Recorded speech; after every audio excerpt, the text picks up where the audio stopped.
Bien, repasando algunos de los mensajes de nuestros televidentes, alguien quebrando un poco la dicotomía entre olvidado y desconocido, lo que plantea es el Montevideo invisible, ese que nadie quiere ver, ese al que se le da vuelta la cara como al que está tirado en la calle por la causa que sea. Es un viejo tema que antecede a todas las administraciones. Bueno, ahí voy, en esta línea, apuntando y preguntando por un poco nuestra naturaleza, ¿no? Porque son visibles siempre en campaña electoral. Siempre están recorriéndose esos lugares más alejados, más excluidos, más vulnerados, con promesas, ¿no? Con intenciones. Y nadie duda de la nobleza de esas intenciones, de esas expresiones de deseo. El tema es después cómo administramos esos deseos para poderlos cumplir. Seguimos con el debate. Sí, Pablo. Yo creo que acá escuché muy atento todas las exposiciones, pero es algo bastante más sencillo, me parece a mí, que eso. Es un tema de sensibilidad y de sentido común. Vamos a entendernos. Pero entonces careció el Frente Amplio de sentido común en estos últimos 15 años. Pero hay una cuestión de orden. Si nosotros gastamos, el gobierno municipal gasta 50 millones de dólares en el corredor Garzón, si ahora hacemos una obra faraónica que va a venir muy bien para el tránsito, el túnel, el viaducto del túnel que se va a hacer en Avenida Italia, que va a salir un montón de dólares también, y decimos, ¿esto sirve para Montevideo? Sí, claro que sirve. Ahora, ¿no es preferible de repente poner un poco más de alumbrado, hacer saneamiento a estos uruguayos, estos 36.000 viviendas que hay en los asentamientos? ¿No es más prioritario eso que hacer el corredor Garzón o hacer el túnel en Avenida Italia? Es un tema de sentido común, simplemente, porque no es el Montevideo olvidado. Todos conocemos Barrio Capra, el 40 Semanas, Casaballe. ¿El postergado sería? Bueno, porque vos introducís un tema de justamente de prioridades y hablás de inversiones que podrían haber tenido otra prioridad. Pero yo voy a gastar 50 millones de dólares en un corredor para que el ómnibus circule más rápido cuando tengo uruguayos que no tienen saneamiento. La oposición en la Junta hubiese aprobado ese gasto, por ejemplo, no en infraestructura. Me imagino lo que ha sido el fideicomiso de la deuda de la Intendencia, ¿no? Para construir todas esas obras. Si hubiese sido destinado a lo que tú decís, a determinados barrios, ¿se hubiese aprobado? Seamos un poco más, seamos un poco más sinceros. ¿Es un tema solo de un partido o es un tema de todo el sistema que mira hacia determinados lugares y que cree a veces que la Rambla y 2 o 3 barrios más son Montevideo? Claro, bueno, pero a eso es lo que voy. Es un tema de sensibilidad y sentido común. Quien se precie de ser candidato a la Intendencia de Montevideo se supone que lo debe de conocer y debe conocer sus necesidades. Entonces, como bien decía el ingeniero Daniel Martínez, que él no va a recorrer porque ya los conoce y demás, más a mi favor de lo que estoy diciendo, debería decir, bueno, señores, quizás en mi periodo no vamos a hacer tal y cual obra, sino que vamos a ir a atacar estas necesidades que son mucho más importantes, creo yo, capaz que estoy equivocado, que hacer determinadas obras viales que son importantes, pero me parece que la situación de esta gente que está viviendo ahí es más grave todavía. ¿Es Montevideo ciudad inteligente, ciudad del futuro, o es Montevideo primero encarando estos debes? Hay que salir de la indigencia primero. Lo que pasa es que el riesgo de este tipo de abordajes, cariñosamente, respetuosamente lo digo, es siempre el seductor abordaje de las contradicciones forzadas y que en realidad no es que ocurra una cosa por culpa de la otra. Es decir, no es que hay un Montevideo olvidado, que yo prefería llamarle excluido, porque alguien hizo una política cultural que incluyó un recital de rock,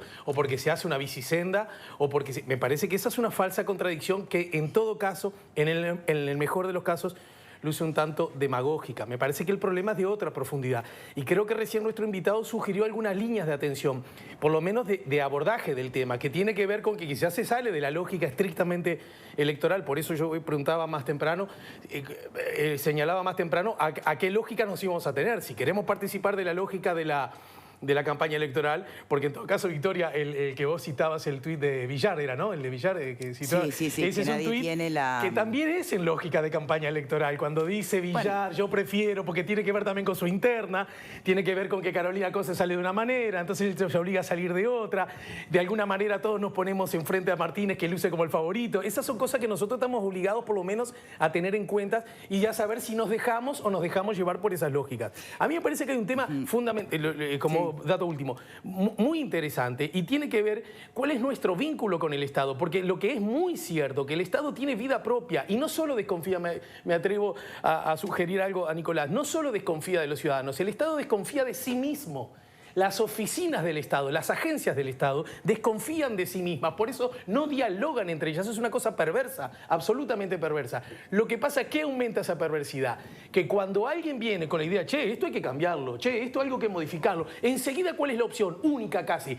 Tiene que desaparecer, porque el mercado tiene que ser, estoy grosereando, ¿no? Tiene que ser el rey. Y ahí es donde me parece que nos vamos de un extremo al otro. Bien, pero te calificas de tener naturaleza falaz, y en muchas ocasiones sin duda lo tiene, llegar a esas falsas contradicciones, ¿no?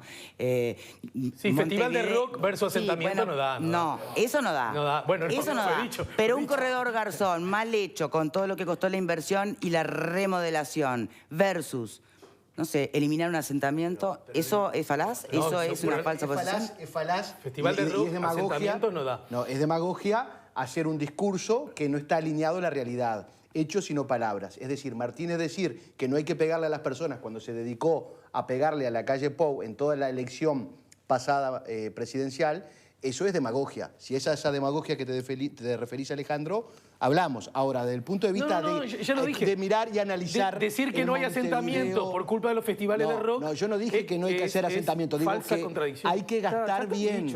No está Pero dicho. Sigamos, sigamos. Si no, hay que gastar bien. Si tú gastas mal, si vos gastas mal, empobrecemos, porque en realidad no estamos atendiendo las necesidades de los montevideanos. Bien. Entonces, hay que gastar bien. Pepe. Tenida por la lógica electoral es muy difícil debatir este tipo de temas. Eso está clarísimo. Eso está muy claro. Si hablamos del tema de lo que mencionaba Verónica, de los gastos que pasaron por la Junta Departamental, les recuerdo que el Fondo Capital contó con la ayuda explícita de Edgardo Novik, si no hubiese salido. Por lo tanto, allí también en tono político partidario tenemos un tema relevante. Yo entiendo que una ciudad donde vive más de la mitad de los habitantes del país es realmente compleja. Ese macrocefalismo que tienen muchas ciudades sudamericanas, particularmente lo tiene Uruguay por su tamaño. Yo ayer decía, vos desayunás en Montevideo y almorzás en Bella Unión, pero vean qué increíble, en un país tan pequeño que te pasa eso, desayunar acá y almorzar en el punto más extremo, yendo por carretera, tuviste que pasar por 3 peajes, pasaste por 7 departamentos. O sea, cuántas cosas increíbles en un país tan pequeñito como este. Y bueno,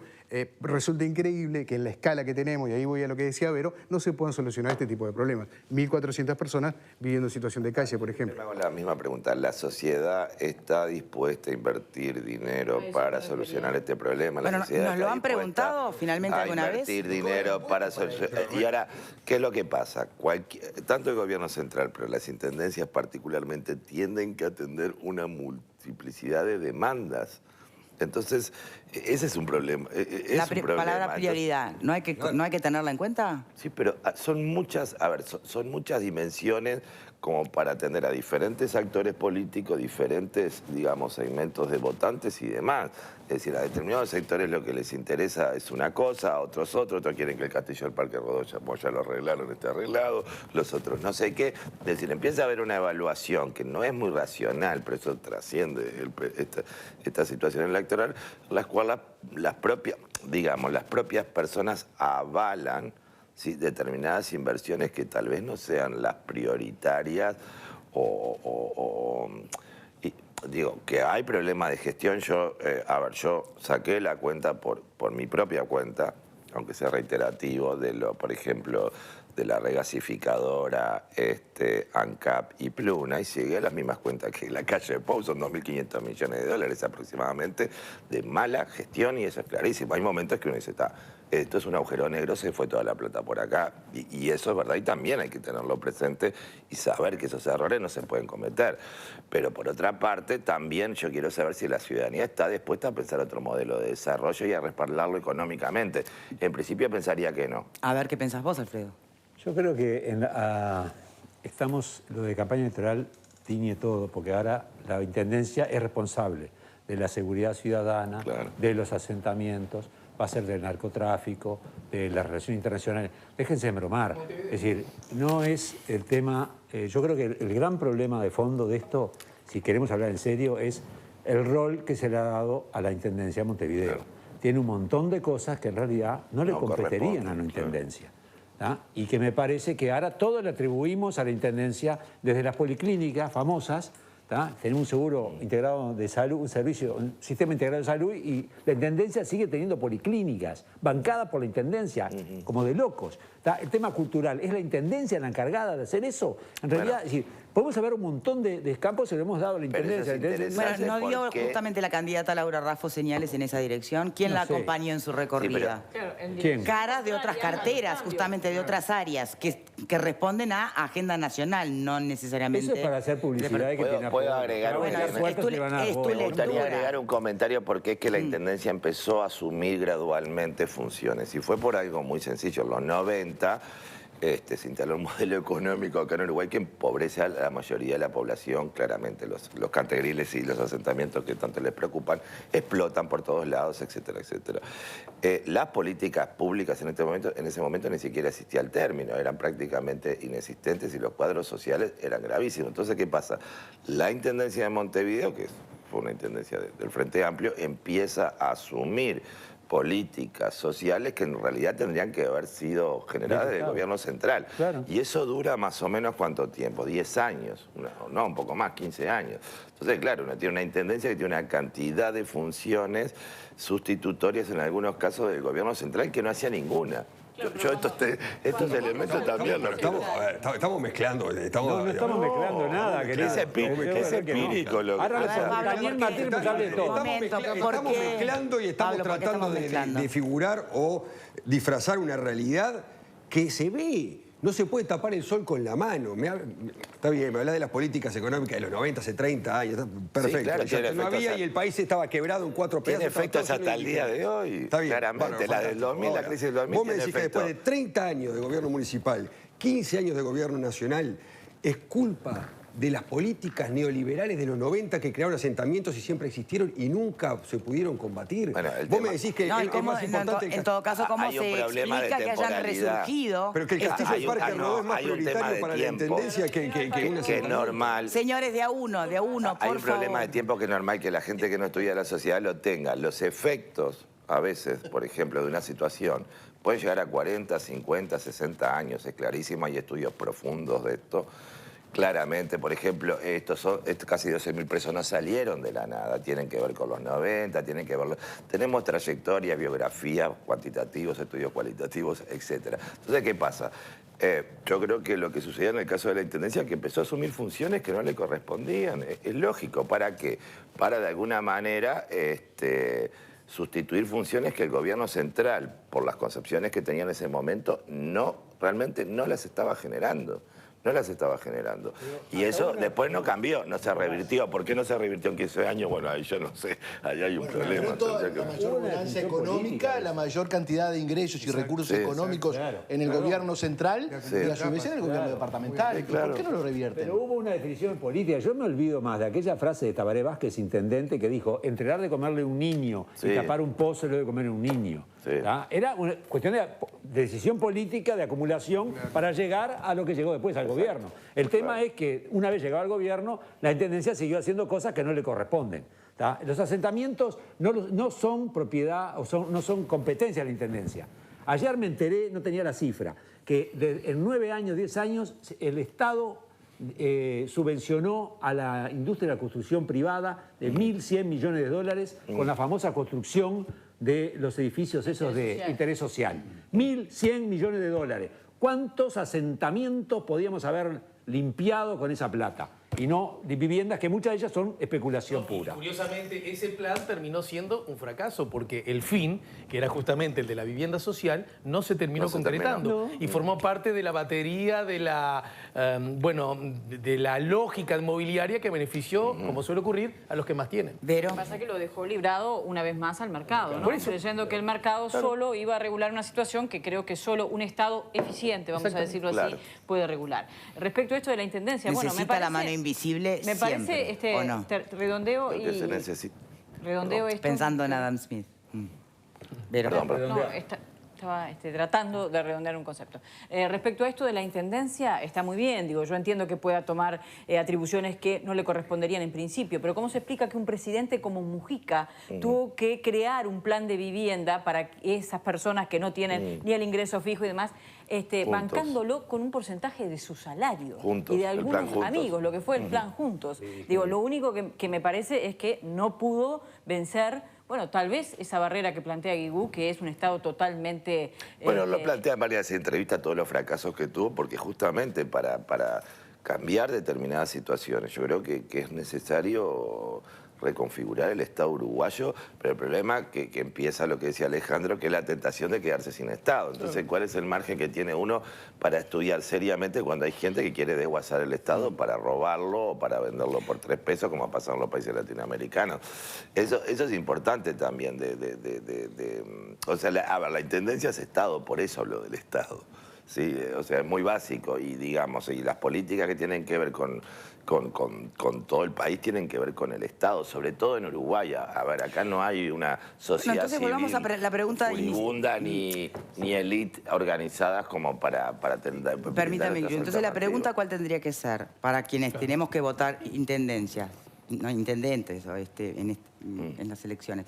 Bueno, a ver, hay que seguir a quien proponga un Montevideo con los problemas básicos que histórica y tradicionalmente remiten a la labor de la intendencia: iluminación, basura, seguridad, transporte.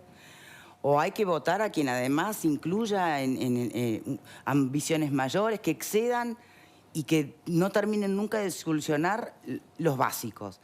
¿Qué intendencia queremos? Yo elegiría una que tuviera la mayor cantidad de funciones posibles en este momento coyunturalmente. Pero se está contradiciendo, Guillermo. No, para nada, porque en realidad lo previsible es que haya una retracción de las políticas públicas a nivel central y alguien de alguna manera va a tener que, digo, por el bien de la gente, alguien de alguna manera va a tener que hacer de colchón. Esas son las previsiones. Digo, a ver, no va, si quieren hablamos dentro de un año, eso es lo que va a pasar. Bien, a mí me gustaría hablar de lo que sabemos hoy, no de lo que suponemos que puede pasar en el futuro. Pero por eso te estoy diciendo, como se van a retraer previsiblemente yo estuve leyendo la ley de urgencia y demás, las políticas públicas a nivel central, yo en este momento elegiría una intendencia sobredimensionada, para llamarlo eso, por el bien de la gente, no es que eso me guste.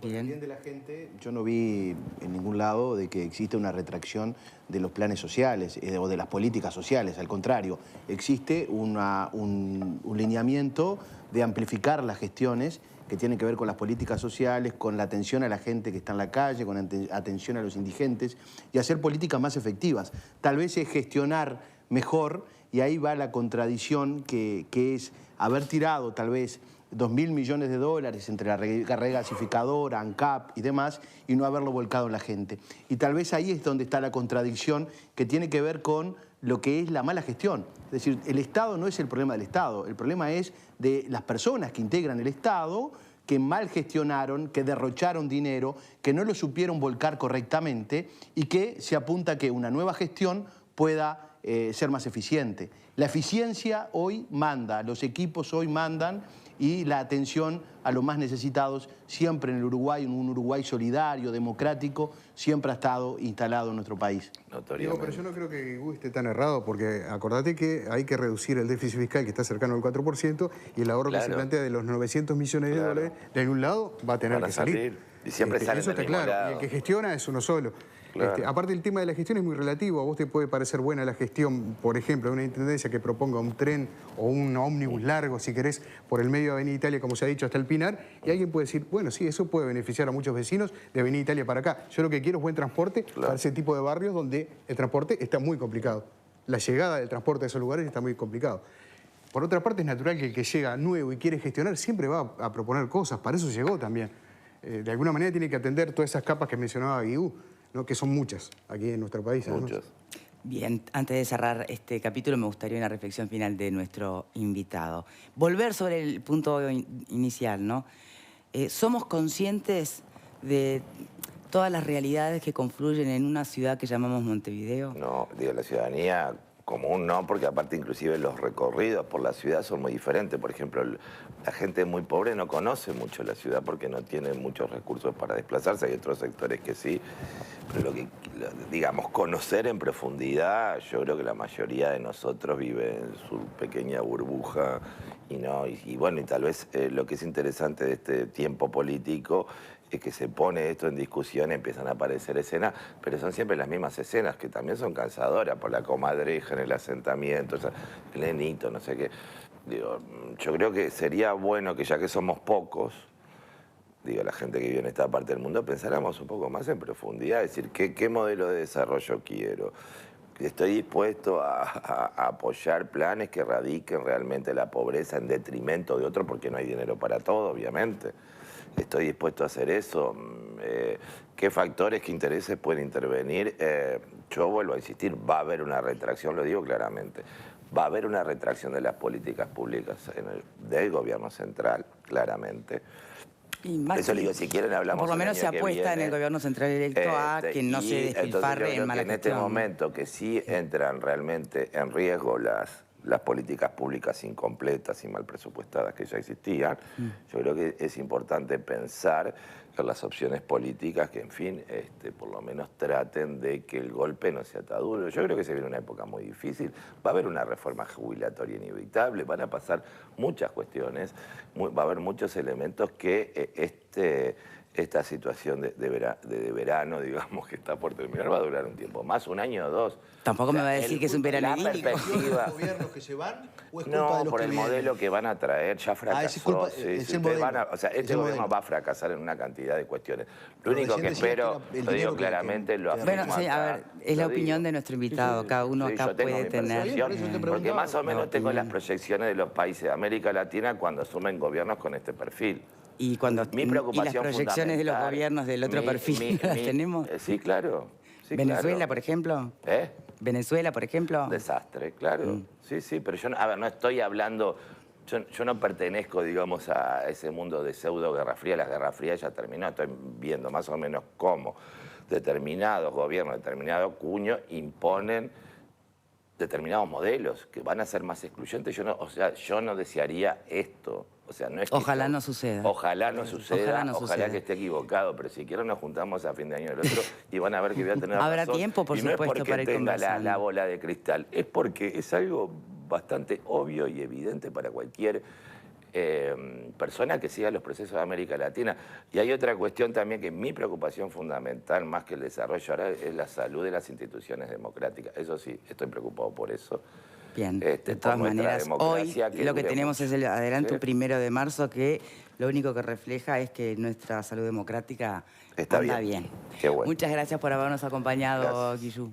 Hacemos una pausa, sí, es tiempo de pausa y venimos con otros temas, ya venimos,